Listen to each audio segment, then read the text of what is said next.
السلام علیکم جی. وعلیکم السلام. آمنہ نواز صاحبہ ہمارے ساتھ ہیں، کلینکل سائیکالوجسٹ ہیں اور ولنگ ویز کی ٹیم کا حصہ رہی ہیں. بہت سارے پروگرامز میں آپ انہیں دیکھتے رہے ہیں. بہت شاندار ان کا کنٹریبیوشن رہا ولنگ ویز کی ہسٹری میں. اور اس وقت آمنہ نواز آئرلینڈ سے ہمیں جوائن کیے ہوئے ہیں. السلام علیکم آمنہ، خوش آمدید. وعلیکم السلام محسن صاحب، MS جہاں، اور کیا حال چال ہے آپ دونوں کا؟ اللہ بالکل کا ٹھیک. شکر ہے، الحمدللہ. الحمدللہ. آپ بتائیں آپ کیسی ہیں مس آمنہ؟ اللہ کا شکر ہے، and thank you very much for the invitation کہ میں آپ کے اس پروگرام کا حصہ بنوں، جس کے ڈھیروں فالوورز ہیں اور بہت سے فالوورز جو ہیں وہ اس کو ہر ہفتے دیکھتے ہیں. بالکل. آپ کے ساتھ جب بھی یہاں سے کوئی گفتگو نشر ہوئی یا کسی ویڈیو میں بھی آپ نے بات کی تو آپ کا بڑا ہی زبردست ان پٹ رہا، اور آج آپ نے وقت نکالا اور ہمیں آپ نے جوائن کیا ہے. تو ایک جو موضوع ہے جس پر میں چاہتا ہوں کہ آپ سے بات چیت ہو، ریسنٹلی ہم دیکھتے ہیں سوشل میڈیا پر کہ کوئی دو جانے پہچانے لوگوں کا پہلے آپس میں کوئی افیئر کی خبریں آتی ہیں، پھر ان کی شادی ہو جاتی ہے، پھر اس شادی کی خوب دھوم مچتی ہے، اور سارے لوگ بڑی ہی رشک کی نگاہ سے ان کی زندگی کی شروعات کو دیکھ رہے ہوتے ہیں. اور پھر کچھ عرصے کے بعد کیا ہوتا ہے کہ ان کی جو کوئی انبن ہوتی ہے اس کی خبریں آنے لگتی ہیں، اور پھر کچھ عرصے کے بعد ان کے درمیان سپریشن ہو جاتی ہے، اور پھر دونوں کے الگ الگ انٹرویوز ہوتے ہیں، اور دونوں ایک دوسرے کی شخصیت پر، خامیوں پر بات کر رہے ہوتے ہیں، تنقید کر رہے ہوتے ہیں. اور ان کے جو پھر فالوورز ہیں وہ ان میں سے کبھی ایک کا اور کوئی دوسرے کا ساتھ دیتے ہوئے تو ان سب پر کئی دفعہ ان کے کردار کو بھی اچھال رہے ہوتے ہیں، ان کے بارے میں نیگیٹو باتیں ہوتی ہیں. اور یہ سارا کچھ جو ہے وہ پچھلے کئی سالوں سے ہم اس کا ریپیٹ ٹیلی کاسٹ دیکھ رہے ہیں. کردار بدل جاتے ہیں پر کہانی تقریباً ملتی جلتی ہوتی ہے. تو اس کے بارے میں آپ یہ بتائیے گا کہ سائیکالوجی کیا کہتی ہے، اور اس سارے کا جو اثر ہے وہ کیا ہوتا ہے، اور آپ اس بارے میں کیا سمجھتی ہیں کہ یہ جو بہت ساری اس طرح کی کہانیاں ہماری نئی نسل کو بھی متاثر کر رہی ہیں، اس میں کتنا کچھ ہے جو لوگ انجانے میں ینگسٹرز فالو کرنے لگتے ہیں؟ اچھا محسن صاحب، میں نے بہت سارے لوگوں کو اس کو بالکل سمپلیفائی کر کے بات کرتے ہوئے دیکھا ہے کہ وہ کہتے ہیں کہ جی یہ سارا ویوز کا چکر ہے، اور ویوز کے لیے پھر وہ یہ سب کرتے رہتے ہیں. شادیاں بھی اتنی لمبی لمبی اور اتنی لیوش اور ڈھیر سارے فنکشنز کرتے ہیں اور پھر کانٹینٹ نکالتے ہیں اس میں سے. تو یہ ایک بڑا ہی سمپلیفائڈ ورژن ہے ان سب باتوں کا کہ ویوز کا چکر ہے. ایکچولی جو کچھ بھی آپ سوشل میڈیا پہ آن لائن جو کچھ بھی آپ دیکھتے ہیں، چاہے کوئی مذاق کر رہا ہے، چاہے کوئی بھی بات کسی چیز پہ تبصرہ کر رہا ہے، تجزیہ کر رہا ہے، اس کے ریئل لائف کانسیکوینسز ہوتے ہیں ریئل ورلڈ میں. جو لوگ بھی ان کو دیکھ رہے ہوتے ہیں، کہیں نہ کہیں ہمارے جو میرر نیورونز ہیں وہ سب چیزیں ایبزارب کر رہے ہوتے ہیں اور سیکھ رہے ہوتے ہیں، اور ہم اس طرح سے انکانشیسلی اپنی زندگی میں بھی ان چیزوں کو انکارپوریٹ کرتے چلے جاتے ہیں. جو بھی ٹرینڈز چلتے ہیں، جو بھی وائرل جو ٹرینڈنگ چیزیں چل رہی ہوتی ہیں، ان سب کا ایک ریئل لائف کانسیکوینسز ہوتے ہیں ہماری زندگی میں.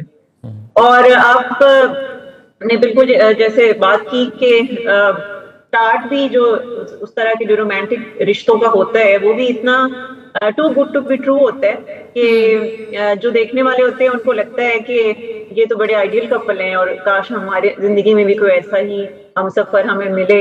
اور وہ شادیاں بھی اسی طرح سے کرتے ہیں جو کہ بہت ہی ہمیں لگتا ہے کہ آؤٹ آف دس ورلڈ ہے، اور ایسے تو بڑے ہی قسمت والوں کے ساتھ ایسا ہوتا ہے. ہم تو پتہ نہیں اس صف میں ہوں گے کبھی کہ نہیں ہوں گے. اور اس کے بعد پھر جو رشتوں کا ہم ڈاؤن فال دیکھتے ہیں وہ بھی بہت ہی بھیانک ہے. یعنی اس طرح کی باتیں سوشل میڈیا پہ کی جاتی ہیں، اتنی پرسنل قسم کی انفارمیشن شیئر کی جاتی ہے سوشل میڈیا پہ، اور کچھ لوگ اس میں اس کو اس طرح دیکھتے ہیں کہ جی ہمیں اپنی سائڈ آف سٹوری سنانی ہے تو ہمیں بتانا ہے، ہمارے فالوورز جو ہیں وہ ہمیں باتیں کر رہے ہیں یا ہمیں ڈیفیم کیا جا رہا ہے تو ہم اپنی سائڈ آف ورژن سنائیں. تو کچھ اصول ہوتے ہیں، جیسے آپ کسی شادی جیسے رشتے میں بنتے ہیں تو اس کی کچھ رسپانسبلٹیز ہوتی ہیں جو آپ لیتے ہیں. وہ رسپانسبلٹیز ایموشنل بھی ہوتی ہیں, وہ رسپانسبلٹیز سوشل رسپانسبلٹیز بھی ہوتی ہیں, فائنینشیل بھی ہوتی ہیں. تو ایک بڑا پریکٹیکل ڈیسیژن ہوتا ہے اور اس میں بہت ساری ذمہ داریوں میں آپ اس سامنے والے انسان کو ایکسیپٹ کرتے ہیں.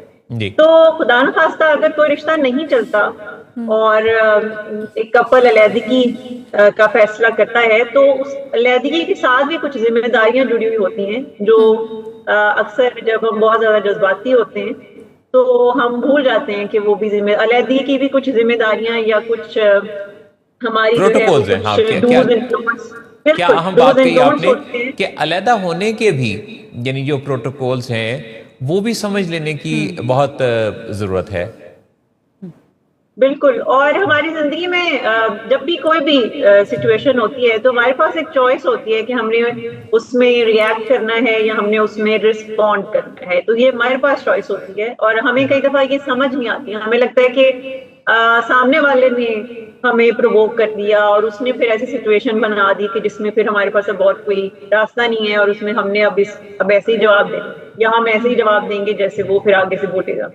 لیکن یہ انسان کے پاس ایک چوائس ہوتی ہے کہ وہ سوچ سمجھ کے بڑا کیلکولیٹڈ ڈیسیژن لے کہ اس کو کس طرح سے رسپونڈ کرنا ہے. اپنے رسپانس کو بھی وہ ڈیزائن کرے کہ مجھے ایسی سچویشن میں کس طرح سے سب چیزوں کو دیکھنا ہے.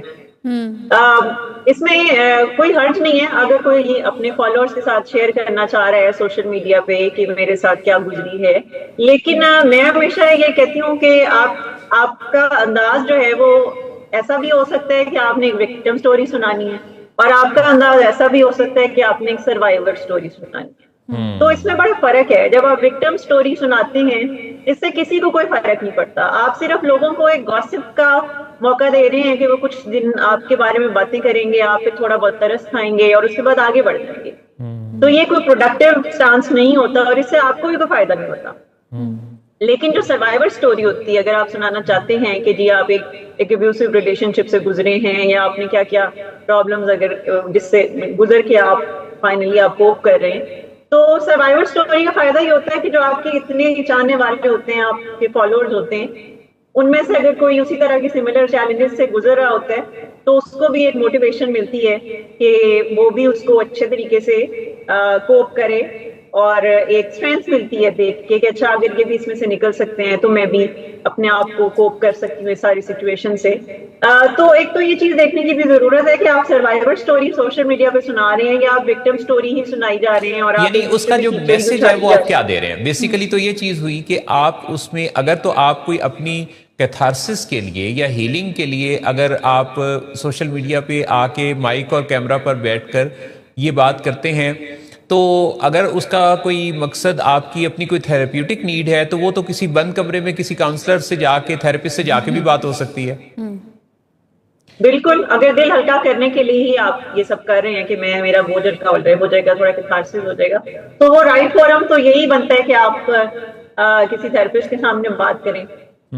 دوسری میں جو ذمہ داریوں کی بات کر رہی تھی نا, تو اس میں بہت ساری ذمہ داریاں آتی ہیں علیحدگی کے بعد جو کہ کپل کو فالو کرنی چاہیے, جس میں ظاہر ہے وہ پریکٹیکل معاملات تو ہوتے ہیں کہ فائنینشیل ذمہ داریاں کیا ہوں گی اور اس کے اوپر کیا کیا چیزیں اس کو ذمہ داریوں کو فالو کرنا ہوگا.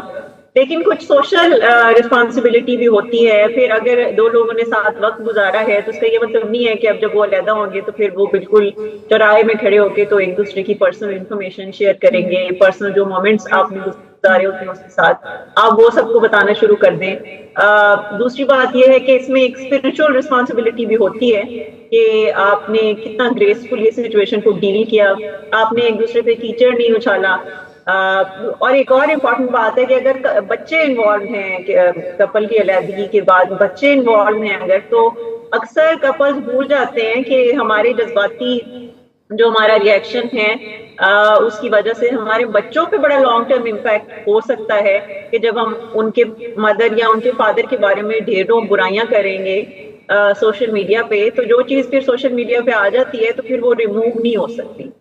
تو وہ پھر ایگزسٹ کرتی ہے اور وہی بچے جب بڑے ہوں گے اور وہ سب چیزیں دیکھیں گے تو ان کا آپ ایک جو امیج بنا رہے ہیں وہ ایک بڑا تکلیف ہے اور اس کا ایک جو ٹرومیٹک مارک ہوگا ان کے مینٹل ہیلتھ پہ, اس کو ہیل کرنے کے لیے ان کو بڑی محنت کرنی پڑے گی. تو ایڈلٹ ہونے کا مطلب یہ ہے کہ آپ کو بہت ساری ذمہ داریاں آپ کے اوپر ہوتی ہیں اور ان چیزوں کو دیکھنا بہت ضروری ہے. جو اس پر تبصرہ کر رہا ہوتا ہے، جیسے میں نے ریسنٹلی دیکھا جہاں وہ ایک خاتون جن کی بڑی معروف شادی ہوئی، سب کچھ ہوا، پھر ان کے بارے میں جو جیسے ایک شو کے اندر خاتون میزبان کسی ایک اور صاحب کو مہمان کے طور پہ جو بالکل اس وقت تک غیر متنازع تھے، پر جب انہوں نے اس پہ تبصرہ کرنا شروع کیا تو متنازع ہو گئے، اور انہوں نے بعد میں ایک ویڈیو جاری کی کہ اب میں اس پروگرام کا حصہ نہیں ہوں.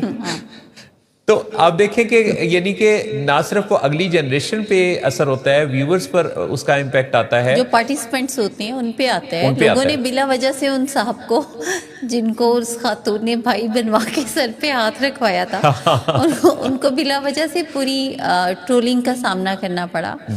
اور بات جو تھی وہ بس صرف یہ تھا کہ ایموشنلی اسٹیبلٹی نہیں تھی دو تین لوگوں کے اندر بھی.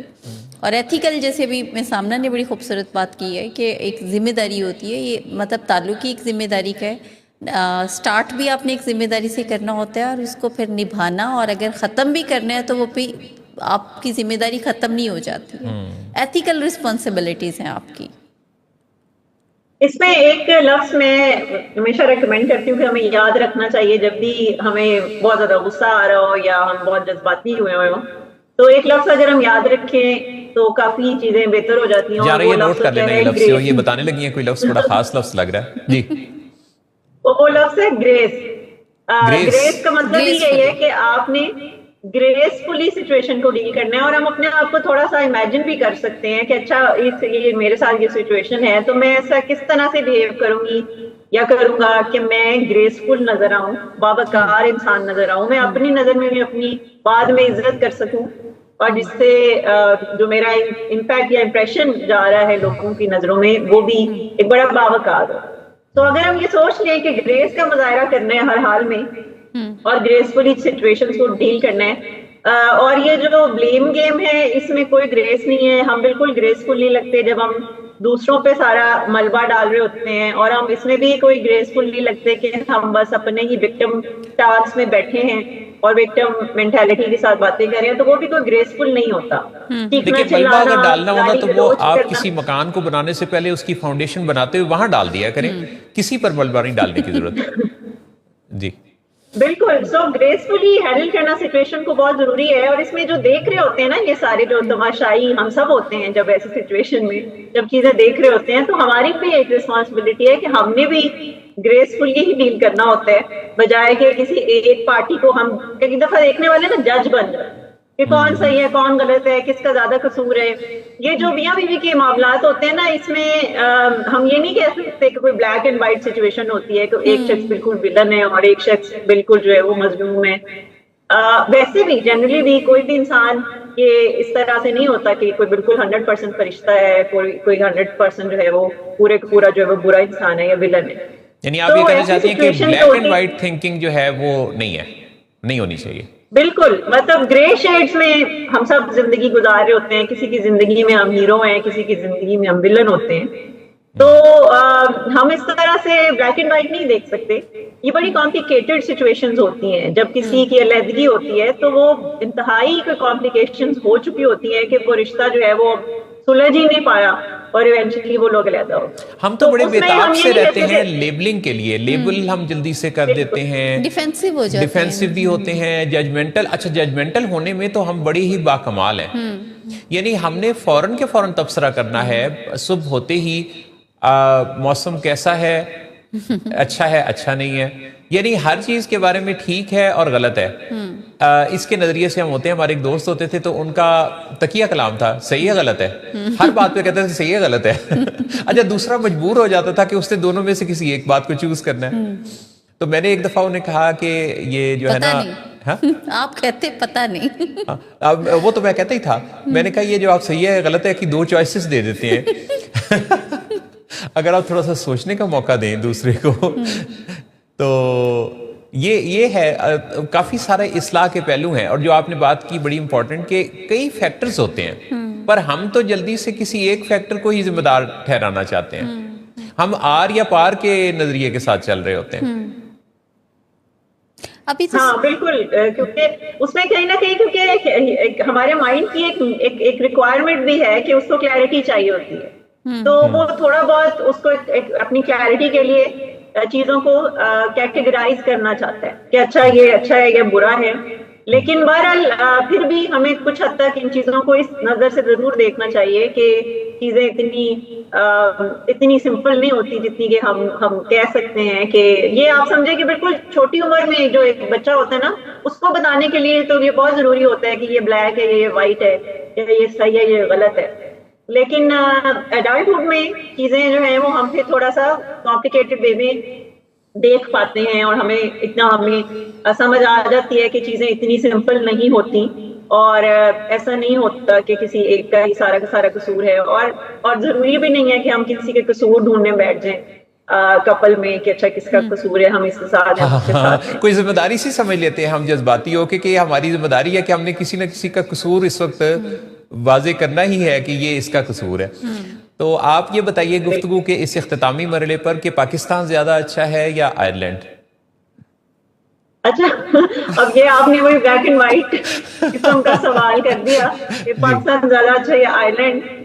میں بلکہ اکثر میں سوچتی بھی ہوں کہ اگر آپ نے اپنے ملک کے بارے میں زیادہ جاننا ہے تو پھر باہر جا کے بیٹھے، پتا اپنے ملک، ہاں اپنے ملک کے بارے میں آپ کو زیادہ جو پتا چلتا ہے نا کہ اس میں کیا، اس کی کیا اچھائیاں ہیں اور اس میں کیا کیا کمیاں ہیں، تو وہ آپ کو تبھی پتا چلتا ہے جب آپ کسی اور ملک میں جاتے ہیں۔ یعنی آپ نے یہ بات تو یوں کہہ دی کہ جیسے پاکستان کی خوبیاں خامیاں جاننی ہو تو دوسرے ملک جا کے بیٹھیں، اور زمین کی خوبیاں خامیاں جاننی ہو تو چاند پر چلے جائیں۔ یعنی کہ کہنے کا مقصد یہ کہ آپ کو زیادہ انڈرسٹینڈنگ ہوتی ہے اپنے ملک کی جب آپ باہر جاتے ہیں کہ اس میں کیا خوبیاں تھیں، اچھائیاں کیا تھیں، اور اس میں وہ کتنا آگے یا کتنا پیچھے ہے آپ کا یعنی ملک۔ دور سے دیکھنے سے، سے دور سے دیکھنا یا ایک برڈ آئی ویو جو ہے وہ زیادہ اچھا انالیسس دیتا ہے۔ ہاں جی، یعنی اس سے اندازہ ہوتا ہے کہ اچھا ہم یہاں ان چیزوں میں ہماری بہت اچھی چیزیں بھی ہیں اور ان چیزوں میں ہمیں اور بہتری لانے کی ضرورت ہے۔ تو یہی میں کہہ سکتی ہوں کہ اس کی بہت ساری، پاکستان کی بہت ساری اچھی باتیں یاد بھی آتی ہیں، اور کبھی کبھی یہ بھی سوچتی ہوں کہ کاش اس پاکستان میں مزید اس طرح کی چیزیں کی ترقی ہو جائے جو کہ یہاں ہم دیکھتے ہیں جو بھی ترقی یافتہ ممالک ہوتے ہیں، تو پھر ان میں جو اچھائیاں دیکھتے ہیں تو دل کرتا ہے کہ وہ سب اپنے ملک میں بھی ہونی چاہیے۔ اب بس اس پر مزید میں یعنی خوشگوار نوٹ پر ہی بات ختم کرنا چاہوں گا۔ میں یہ نہیں بتانا چاہوں گا کہ کئی ممالک جن کو ہم ترقی یافتہ ممالک کہتے ہیں جہاں ویڈ بھی لیگل ہے، ہاں جہاں وہ اس طرح کی چیزیں بھی پھر جب ہم دیکھتے ہیں تو ایسی معاملات میں پھر ظاہر ہے ہم کہتے ہیں کہ نہیں یہاں اس معاملے میں ہمارا ملک زیادہ اچھا ہے۔ بہت ساری اخلاقی اقدار ہیں جو کہ ہمارے کلچر کی بہت اچھی ہیں، اور کچھ اخلاقی اقدار جو ہے یہاں کے کلچر کی اچھی ہیں، تو وہی بات ہے کہ ہمیں تو پھر بیسٹ ہی پک کرنا چاہیے ساری چیزوں میں سے۔ جی یہ ایسے ہی ہے۔ تو جہارا آپ میرے خیال بہت اچھے طریقے سے خدا حافظ کہنا چاہیں گی۔ Thank you so very much miss Amna, بہت ہی اچھی ڈسکشن تھی، آبویسلی ویری یوزفل، اور تھینک یو بہت اچھا لگا آمنہ نواز آپ کی شرکت سے، اور جیتی رہیے، خوش رہیے، اور اسی طرح دنیا پر اپنا امپیکٹ ڈالتے رہیے۔ بہت شکریہ، اللہ حافظ۔ اللہ حافظ۔